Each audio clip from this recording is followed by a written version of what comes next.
மதுரை மாவட்டம் உசிலம்பட்டி எழில் நகரை சேர்ந்த காக்கா முட்டை பட இயக்குனர் மணிகண்டன் வீட்டில் கடந்த 8ஆம் தேதி மர்ம நபர்கள் வீட்டின் பூட்டை உடைத்து கடைசி விவசாயி திரைப்படத்திற்காக மத்திய அரசால் வழங்கப்பட்ட 2 தேசிய விருதுக்கான வெள்ளிப் பதக்கங்கள் 1 லட்சம் ரொக்கம் மற்றும் 5 பவுன் தங்க நகையை கொள்ளையடித்து சென்றனர்.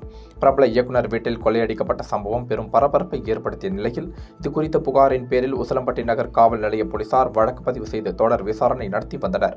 இந்நிலையில் இன்று மணிகண்டன் வீட்டில் தேசிய விருதுக்கான வெள்ளிப் பதக்கங்களுடன் ஐயா எங்களை மன்னித்து விடுங்கள், உங்கள் உழைப்பு உங்களுக்கு என்ற கடிதத்துடன் கொள்ளை கும்பல் கொள்ளையடித்த அனைத்தையும் ஒரு பாலத்தின் பையில் தொங்கவிட்டு சென்றுள்ளார்.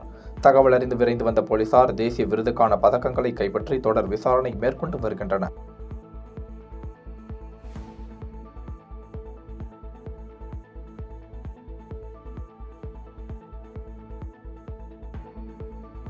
பாதகம் செய்பவரை கண்டால் நாம் பயங்கொள்ளலாகாது பாப்பா, மோதி மிதித்து விடு பாப்பா, அவர் முகத்தில் உமிழ்ந்து விடு பாப்பா.